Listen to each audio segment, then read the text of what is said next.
Kita tentunya mengenal yang namanya jihad. Namun kita harus tahu jihad itu seperti apa.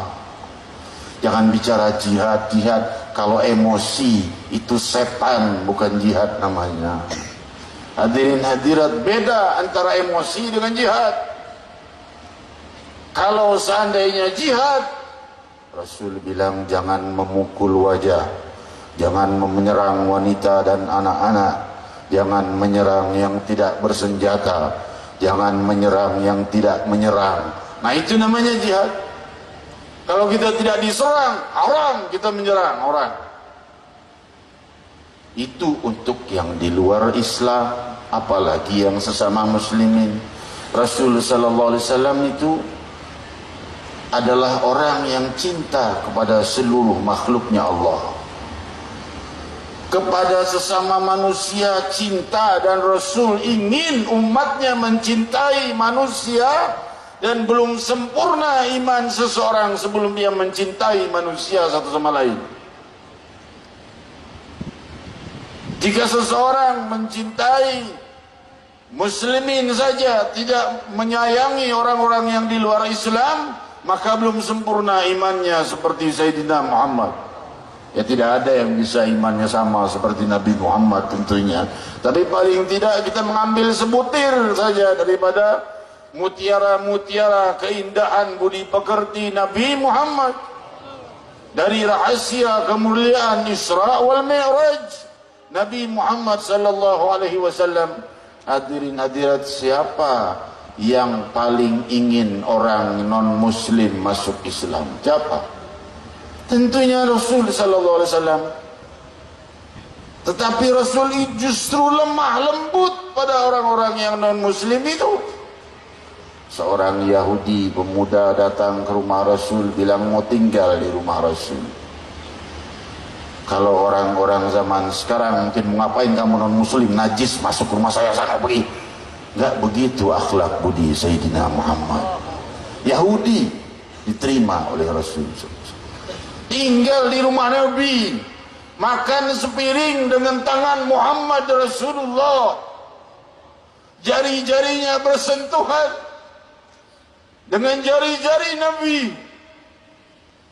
minum segelas dengan sang Nabi, tinggal sehari, 2 hari, 3 hari, berhari-hari tidak diusir oleh Nabi dan terus disambut sebagai tamu sampai pemuda itu pulang. Nabi SAW keluar, pemuda itu pergi. Nabi pulang, pemuda sudah tidak ada. Kemana itu orang Yahudi? Nabi tidak berkata, kamu masuk ke rumahnya aku, kamu harus masuk Islam, aku ini Nabi pembawa Islam. Tidak berkata demikian. La ikraha fiddin. Tidak ada paksaan dalam agama. Maka hadirin hadirat, Rasul malah apa yang diperbuat, bukan bersyukur, syukur dah Yahudi udah keluar dari rumah gue, repot ngurusin Yahudi. Enggak, dikejar ke rumahnya. Barangkali ada salah di rumahnya, atau kurang jamuan, atau apa, datang ke rumahnya. Didatangi ternyata sakit dan sakaratul maut. Rasul baru berkata, la ilaha illallah, ucapkan. Anaknya melirik bapaknya, diizinkan apa tidak nih mengucapkan la ilaha illallah. Bapaknya Yahudi juga. Bapaknya tidak tega melihat budi pekerti Nabi yang begitu indah. Bapaknya berkata, ati Abul Qasim, taati Abul Qasim, taati. Bapaknya tidak masuk Islam, tapi ngelihat budi pekerti kepada anaknya dan jasa besar, anaknya udah tinggal di rumah Nabi, ya udah taati aja Abul Qasim. Maka ia mengucap la ilaha illallah Muhammad Rasulullah. Inilah akhlak Sayyidina Muhammad. Islam akan berkembang luas dengan kelembutan, bukan dengan kekerasan. Kekerasan hanya akan menghancurkan Islam dan agama kita sendiri dan diri kita sendiri. Maka oleh sebab itu kelemah lembutan itu perlu. Budi pekerti itu senjata terkuat untuk mencapai kemenangan dan keberhasilan di dalam dakwah kita. Oleh sebab itu juga layak kita pahami kita sebagai rakyat, antara ulama dan umara layak bersatu. Untuk apa? Untuk supaya terjadinya pembenahan masyarakat yang baik.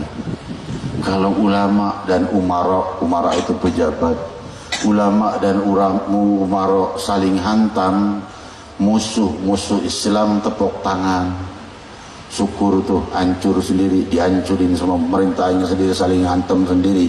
Jangan begitu ya. Kalau umara kita punya kesalahan, maka coba ajukan kepada gurumu kepada gurunya, sampai kepada guru-gurunya yang punya hubungan dengan orang-orang yang para pejabat itu, untuk menyampaikan bahwa hal ini salah dengan baik. Itulah akhlak Sayyidina Muhammad. Demi Allah, jika beliau hidup, itu yang akan beliau perbuat.